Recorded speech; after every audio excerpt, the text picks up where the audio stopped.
Nongeye kubaha ikaze nanone kuri uyu muyoboro wacu kandi wanyu, by'umwihariko umuntu wese wakanze subscribe, ubwo turavuga umukunzi wacu aho uherereye hose, Imana iguha umugisha wowe n'abawe bose. Uri umuntu w'ingenzi cyane, uri umuntu w'agaciro mu by'ukuri, wowe ukunda filime yacu yitwa Umukire w'umumiliyoneri wihinduye umukozi wo mu rugo. Mu by'ukuri niba koko ukuramo ubutumwa cyangwa se message, ni iby'igiciro cyane tubatekerezaho, kuko ibi byose ni mwebwe rwose tubikorera. Kubona mutubona kuri kamera dushutinga filime nziza cyane yuje inyigisho, urukundo ndetse no kwiga imibanire ya kimuntu muri sosiyete twisanzeho kuri iyi si. Rero niba ukuramo ubutumwa, ni iby'igiciro cyane. Niba utareba ngo wishime gusa, ugakuramo na message muri ubu buzima, kuko iyi filime mu by'ukuri yuje urukundo. Ni filime ariko igamije kwigisha, kuko irimo byinshi ndetse cyane bigenda biba muri iyi si twisanzeho. Bakunzi bacu rero tubatekerezaho umunsi ku wundi, uko bwije n'uko bukeye. Ibi byose ni mwebwe tubikorera kugira ngo mu by'ukuri mujijuke kandi mwige. Birashoboka ko waba ufite ubwo bumenyi, ufite uburyo wakwitwara muri sosiyete twisanzemo, by'umwihariko nyine muri rusange iyi si. Ariko nanone bavandimwe, nk'uko bavuga ngo kwiga ntibirangira koko. Niyo mpamvu tuba tuhabaye.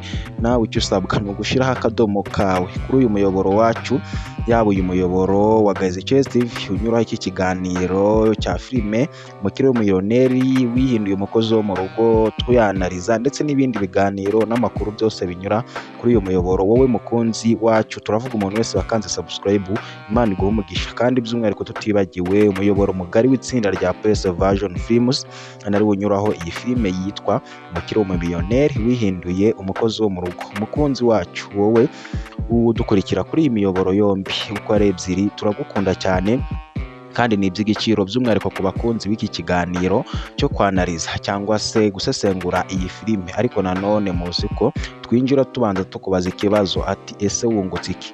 Bavandimwe, umuntu ugukunda buri gihe aguharaniraho ibyiza, kandi iyo umubyeyi yareze umwana agakora ibyo yishakira byose, ndakeka nashidikanya ko uwo mwana igihe runaka kigera amaze kwisobanukirwa, akabona ko ababyeyi be bamujyanaga mu nzira mbi. Mu by'ukuri niba ukuze ibyo ukora byose ababyeyi bakwemerera, baguha karibu, mu by'ukuri uza kwicuza nyuma. Ariko wa wundi wakuze hari ibyo atagomba gukora nka kirazira nyine, niwe ubona ko ababyeyi be bamutekerezagaho. Natwe rero tubatekerezaho. Nanone mujye mutunenga, mushyiremo inenge, mutubwire aho bitagenda neza, kuko turi hano ku bwanyu bavandimwe, tubigisha uko mwaba muri iyi sosiyete. Nibyo koko mu buzima bwa muntu, umuntu ni umuntu nyine. Tuba tugomba kwihangana, duhura na byinshi, yaba ku kazi, aho dukorera, mu rugo, aho tuba, by'umwihariko ku gitsina gore, yaba mama rwose wita ku mwana akagutesha umutwe, akarira, akamuha iki, akamena ibi, televiziyo akamena,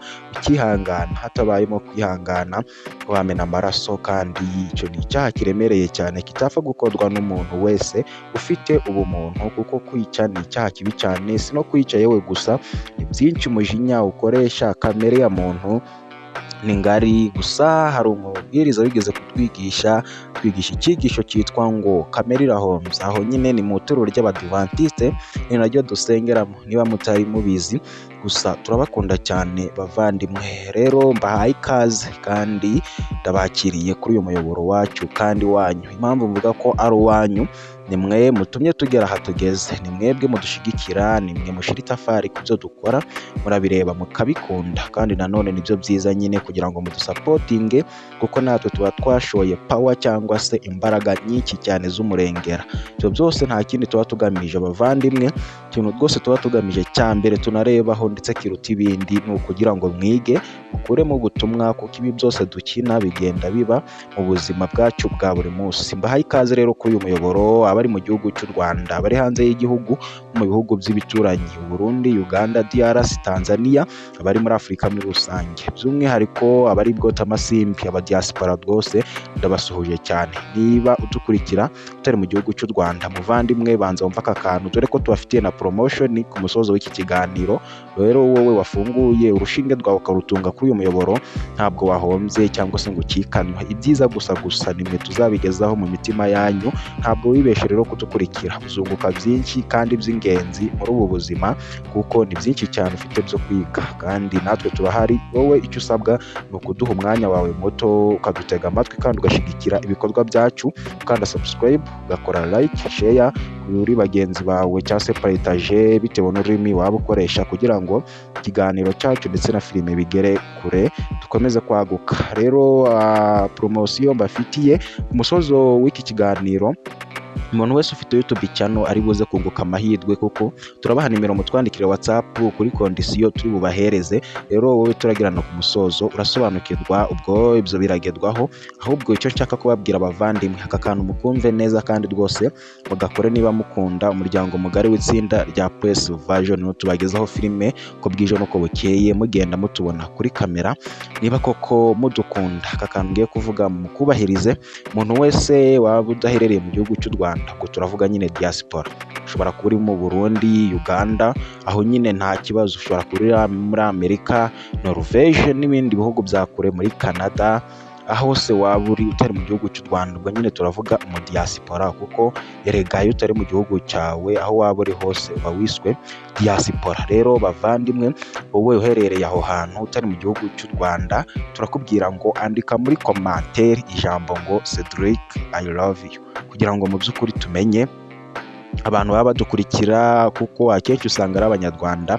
Rebe koko niba mukora share bikagera kure, niba koko mushaka ko twaguka tukaba umuryango mugari. Rero umuntu wese udaherereye mu gihugu cy'u Rwanda, ubwo ndavuga mu diaspora, andika muri commentaire ati Cedric I love you. Rwose commentaire tuba tuzibona tureta tugusubiza. Nawe rero uherereye mu gihugu cy'u Rwanda nta kibazo, igitekerezo cyawe ni ingenzi kandi kirakenewe cyane kugira ngo mutunenge mutubwire ibyo mubona dukwiye gukosora. Rwose twibziriza kuko byose ni mwebwe tubikorera, mudahari ntacyo twakora. Rero munyemerere twanarize iyi filime yitwa Umukire w'Umumiliyoneri wihinduye umukozi wo mu rugo, igice cya 13 nicyo twabagejejeho kuri uyu munsi. Rwose ndakeka ku isaha y'isaa saba zuzuye z'amanywa mu gihugu cy'u Rwanda mwari mumaze kubona iyi episode ya 13, mwari mutegeranyije amatsiko muri benshi, rwose mwari mutegereje muri benshi. Rero reka twanarize bimwe mu byayiranze tunareba ibizaranga igice cya 14. Ese urumva byazagenda bite? Ese niki twakongeramo? Ese tugabanye iki? Ese nihe wabonye inenge? Ibyo byose nibyo tugira ngo mutange muri commentaire, mutwandikire mutubwira uko byifashe kuko ibi byose nimwe tubikorera, mudahari ntabwo twakorerwa duta umwanya tuza ahangaha. Gusa abavandimwe byose tubikorera kugira ngo mwige, kugira ngo mukoremo inyigisho. Gusa iyi ni filime rwose, nubwo mu buzima busanzwe bigenda biba, tuba twaratekereje cyane. Iyi filime kandi izaguka, izagira ama episode menshi, sinatinya kuvuga ko ari imwe mu zikunzwe cyane hano mu ruhando rwa sinema nyarwanda. Ni filime yuje ubwenge kandi n'inyigisho, akarusha iyi filime nuko yandikwa n'abanditsi barenze umwe, kandi ni filime rwose izaba ndende mukagezwaho ibice byinshi cyane. Bavandimwe rero reka dutangire turebe bimwe mu byaranze iki gice cya 13 cyabagezeho kuri uyu munsi wo kuwa mbere ku isaha y'isaa saba z'amanywa ku muryango mugari wa Press Version. Filime yari ibagezeho. Rero twabonye byinshi cyane bitandukanye, gusa bigenda bibaho muri ubu buzima. Gusa bavandimwe, icyo nabasaba mujye mwihangana muri ubu buzima, abantu barakosa, wari icyo yaguhemukira, umuvandimwe yaguhemukira, umubyeyi yaguhemukira, gusa iyo hatabayeho kwihangana byose birapfa. Nabahaye urugero mbabwira ko n'umubyeyi w'umumama yita ku mwana we, ntabwo amena televiziyo ngo amuce ukuboko. Bigenda uko, twese tuba twarakuze tutagira ingingo zimwe na zimwe z'umubiri bitewe n'amakosa. Rero nta muntu udakosa, biba byiza kubabarira umuntu, Imana yo ikazamwibariza ibye, kandi tujye tubabarira bataradusaba imbabazi kugira ngo turuhukane n'umutima njyanama wacu, tube dutusha turi successful, ahubwo hahangayike wa wundi watugiriye nabi twe tujye twituriza tubihorere. Kandi ikindi bavandimwe, isomo rikomeye cyane riri muri iyi filime niyo navuga iyi nteruro ngasoza, isomo rikomeye cyane, jya wubaha uwo ari we wese utitaye ku wari we. Alice kuko ari mu munyenga gusa atabizi. Mwabonye ko witwa Cedric, ubwo kankubite mbangurana mpere kuri iyo ngingo, bimwe mu byaranze episode 13. Twabonye ko Alice akunda uyu musore rwose witwa Cedric, aramukunda cyane kandi yamukundiye uko ari, ntabwo yitaye ngo ni iki. Gusa icyo batazi cyo, Cedric ahubwo niwe utunze uyu muryango wa Alice n'abavandimwe be Dani ndetse na Gihozo, kuko yaba Gihozo ndetse n'uwitwa Dani bose akazi bafite kari muri company ya Cedric. Cedric uyu twita umukozi wo mu rugo ntabwo tuzi ko ari wo mu miliyoneri. Isaha ku isaha yavuga iriya kampani bakirukanamo abakozi bose ashaka. Alice rero ni umuntu mwiza, Alice ni umuntu buri wese yakwigiraho. Bavandimwe, niba mukunda iyi filime muzakuremo iri somo by'umwihariko ryo kubaha buri wese. Niyo nasoreza ahangaha isomo ry'umunsi mwaritahanye. Gusa rero twabonye byinshi cyane mu gice cya 13 ku mukunzi wacu wese wiyemeje gufungura iki kiganiro ndakeka wagikurikiranye.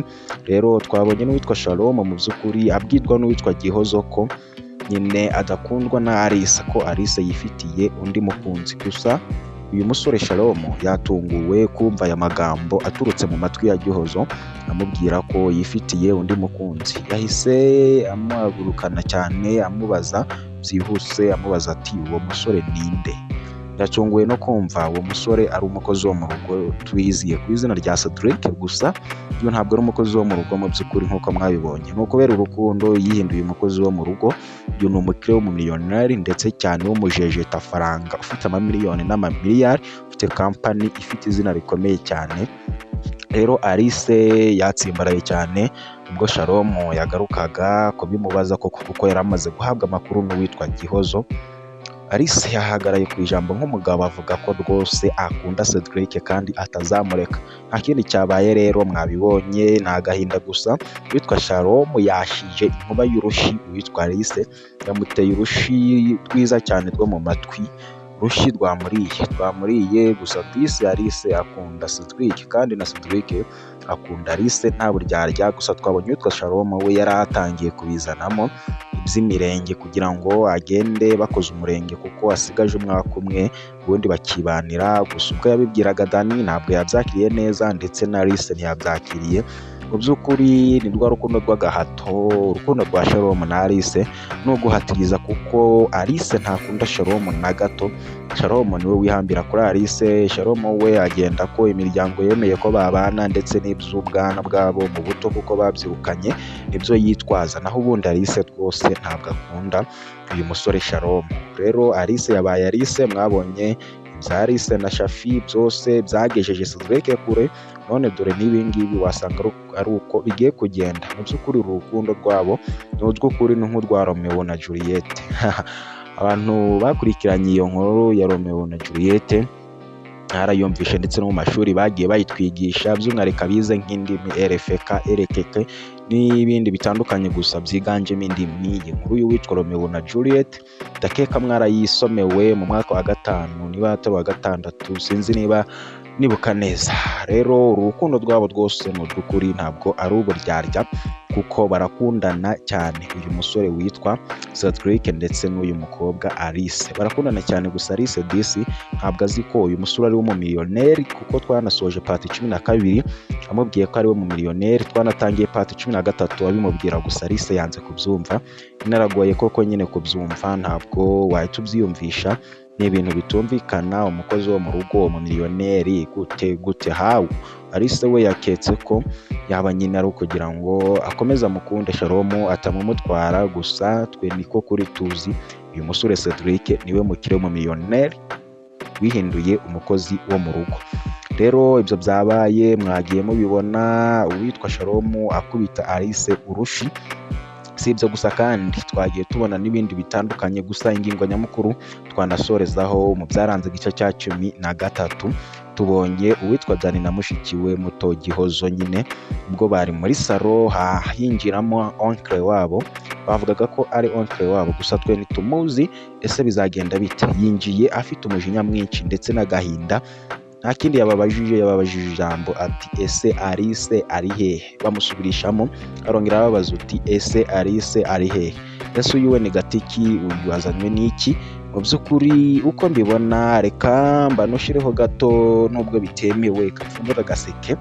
Ko mbibona uyu oncle azanywe no gucaha witwa Alice, amwihanangiriza amuha last warning cyangwa se gasopo ya nyuma, amubaza impamvu atakundana na Shalom. Kuko twe twarabibonye imiryango ya Alice, umuryango we nyine n'umuryango wa Shalom bashaka 100% ndetse ko babana. Gusa Shalom nawe ashaka kubana na Alice, gusa nyine Alice ntabwo ashaka kubana na Shalom. Gusa imiryango yabo yo irabyemera kuko yaba umuryango wa Alice ufite amafaranga ndetse n'uwa Shalom. Rero buriya uyu oncle ashobora kuba yatunguwe nuko Alice asigaye yikundira umukozi wo mu rugo. Byange bikunde Shalom hari icyo yavuganye n'uyu oncle kuko kukuza igitaraganya bifite icyo bihatse, ntabwo ari gutyo gusa. Bavandimwe turabakunda, reka tubabwire ngo iyi filime twanasoreza ahangaha, ariko nanone ryatangazwa rigenewe aba YouTubers cyangwa se abantu bose mufite ama YouTube channel yaheze hasi. Twajeje turi igisubizo kuri mwe. Reka rero mbere yuko tubyinjiramo ibyo tubanze dusoze iyi filime yitwa Mukiro mu Millionaire wihinduye umukozi wo mu rugo inyura ku muyoboro wa Press Version Films. Filime nziza cyane y'uruhererekane, mwe muzikunzwe hano mu Rwanda rwa sinema nyarwanda. Rwose mugenda mugaragaza imbamutima, ndavuga ibitekerezo na commentaire mwandika muvuga ko iyi filime ari nziza. Ni by'igiciro cyane, by'umwihariko wiyandikishije kuri uru rubuga uyu muyoboro ndetse n'uwo unyuraho filime. Uri umuntu w'umugabo cyane kandi Imana igiguha umugisha. Nawe rero utarakora subscribe, ndakubwira ngo rwose iki nicyo gihe kugira ngo amakuru meza, ibiganiro byuje urugwiro ujye ubisanga ahangaha, kandi rwose ukuramo inyigisho nyinshi cyane muri ubu buzima. Bavandimwe rero turabakunda cyane, wibuke gukora handitswe share cyangwa partage kugira ngo usangize inshuti zawe. Ikindi kandi wibuke gukora like kuri iki kiganiro kugira ngo iyi video igere no ku bandi bakunzi b'iyi filime. Rero reka dusoreze ahangaha twanariza rero itangazo nabazaniye aba YouTubers. Ushobora kuba ufite YouTube channel yaheze hasi itaramonetize, cyangwa se ukeneye aba subscribe, ukeneye watch time, cyangwa se nanone nta nakimwe ufite muri ibyo. Gusa nawe ushaka gukabya inzozi zo kuba umu YouTubers nawe ugatangira gukirigita ifaranga rya YouTube, icyo tugusaba ni ukutwandikira kuri WhatsApp kuri nimero twasize mu gikari, ndavuga muri description nimero irimo, ariko nanone mwanyemerera nkayivuga kugira ngo mutwandikire kuri WhatsApp. Please guys, rero mbere yo kwandika twandikire rwose ugiye kutubwira ibizima no kuganira nta kibazo, ariko nanone twandikire ugiye kutubwira ibizima. Kuvuganaho twavugana ari uko twabanje kwandikirana kuri WhatsApp kuri D Ruzunguka. Twose nuduhamagara ntitukwitabe, ntabwo ari uko kwirengagiza, ni akazi kenshi. Wowe icyo dushaka twandikire kuri WhatsApp, guhamagarana bizaza nyuma ari uko wabidusabiye uburenganzira. Twose gupfa guhamagara ntabwo aba ari byiza, kandi nitutagufata ntuzagire ngo nuko kwirengagiza. Nimero ni iyi ngiyi, ni 079 82 58 96 2. Ndayisubiramo, ni 079 82 58 962. Twandikire kuri iyo nimero kuri WhatsApp, twayisize mu gikari, ubwo ndavuga muri description. Ubundi utwandikire kuri WhatsApp tubwire uko ibintu bimeze. Ubwo rero muntu urandika twandikire rwose ari uko ukeneye kugura YouTube channel, kuko nazo turazifite, yaba iri monetize yaba itari monetize. Dufite ama YouTube channel agurishwa, cyangwa se ushobora kuba ufite yawe bakrey ariko ikaba itaragera ku rwego wifuza rwo guhembwa. Ushobora kuba ikeneye aba subscribe, ushobora kuba ikeneye watch time, byose turabikora. Igisubizo nta kindi ni ukutwandikira kuri iyo nimero kuko iri no muri description. Icyo nicyo gisubizo cyiza cyane, kandi wowe uri butwandikire uze utubwira ko uri umufana wacu, amahirwe ahari cyangwa se promotion, kuko nyine ushobora kuba wibajije utese bitandukaniye he undi we wese ntiyamwandikira kuri nimero kuko ibiri no kuri channel. Amahirwe ahari rero nuko ku giciro fatizo dufatiraho iyo dukorera iyo service, kukuzamurira imbuga nkoranyambaga turakugabanyirizaho 40% by'igiciro fatizo. Ntuze uvuga ko baturutse mu itsinda ry'umuryango mugari wa Gaziche TV ndetse n'umuryango wa Press Version, by'umwihariko nyine muri make. Ntuze uvuga ko uri umukunzi w'ibikorwa byacu, turakugabanirizaho 40%. Gusa urabasha kuvuga aya magambo nyine nunagejeje iki kiganiro ahangaha, kuko aya magambo nibwo yavugwa. Niyo mpamvu ari byiza rero gukurikirana ikiganiro kuva ku musozo kugera kirangiye, ubwo ndavuga from A to Z. Biba ari byiza cyane kuko iyi nteruro mvuzemo nuze uvuga ko wandike utubwira ko rwose uturutse mu itsinda ry'umuryango mugari wa Gaziche TV, kugira ngo tubone koko ko wagejeje ahangaha tuvuga turi. Wandike ijambo ati nice beautiful, ubundi utubwire icyo ushaka ko tukwamamariza, tuhita tubimenya ko wagejeje kuri iri segonda tuvugiyeho aya magambo. Ikindi nanone kandi wowe ufite product zawe ukeneye kwamamaza, ntabwo ubona abakiriya, abakiriya ni bake muri business. Nta kindi rero, nawe watwandikira kuri nimero iri muri description, nanone tukakwamamariza ibikorwa byawe. Ushobora kuba uri umucuruzi, uri umwubatsi, ucuruza electronique, ucuruza ibintu bitandukanye, ibyo waba ukora byose turagufasha kubimenyekanisha no ku bandi bigere hanze no mu mahanga. Ubwo nyine ndavuga uburyo bwo kwamamaza. Rero tugane nawe tukwamamarize ku giciro gito cyane, kandi uzabona umusaruro ndetse n'inyungu mu buryo bwihuse kandi buto cyane. Turabakunda cyane bavandimwe, mwibuka gukora share kugira ngo iki kiganiro kigere kuri benshi. Muraba agaciro cyane, by'umwihariko mwese mwiyandikishije kuri uru rubuga, muri abantu b'abagabo cyane. Ushobora kuba uri mu gihugu cy'u Rwanda, uri hanze y'igihugu, mu bihugu by'ibituranyi, Uganda, Tanzania, DRC, u Burundi. Ushobora kuba uri muri Afurika muri rusange, mu bihugu bya kure. Ushobora kuba uri mu migabane ya kure cyane, Australia, Amerika, Europe, Asia n'ahandi hose waba uri. Komeza kugubwa neza, by'umwihariko wowe wakoze subscribe. Imana iguhe umugisha mu byo ukora byose kandi iguhe guhirwa. Turabashimiye cyane bavandimwe, twanasoreza aha ngaha rwose. Amakuru y'ingenzi twayabahaye. Niba hari isomo mukuye mu kiganiro, Imana iduhane umugisha twese. Muri commentaire mwandike ibitekerezo byanyu mutubwira uko mubyumva, kuko nibyo tubereye aha ngaha. Turabakunda cyane bavandimwe. Gusa rero abakeneye kwamamaza rwose twabyoroheje ku giciro gito cyane. Nawe bino tugufashe kumenyekanisha product zawe. Ushobora kuba ufite igitekerezo, inyunganizi cyangwa se inkuru idasanzwe, kandi nanone ukeneye kwifatanya natwe, byose ni kuri WhatsApp. Twandikire kuri nimero twabahaye, twayisize muri description. Bavandimwe turabakunda cyane, tuzongere guhura mu gice cy'ubutaha. Imana iduhane umugisha, kandi mwe mwakoze subscribe ibaha umugisha, mwe n'abanyu bose. Bifurije ishya n'ihirwe muri ubu buzima. Reka rero dutegereze episode cyangwa se party ya 14 ku munsi w'ejo ku isaha y'isa 7 z'amanywa rwose izaba ibagezeho, kandi twizeye yuko muzaryoherwa. Imana iduhane umugisha bavandimwe, duhure mu kiganiro cy'ubutaha. Nanone kandi filime zakomeza kubaryohera, zababere nziza cyane, kandi mujye mukuramo ubutumwa ndetse n'inyigisho muri ubu buzima. Imana iduhane umugisha, na hejo muri episode ya 14.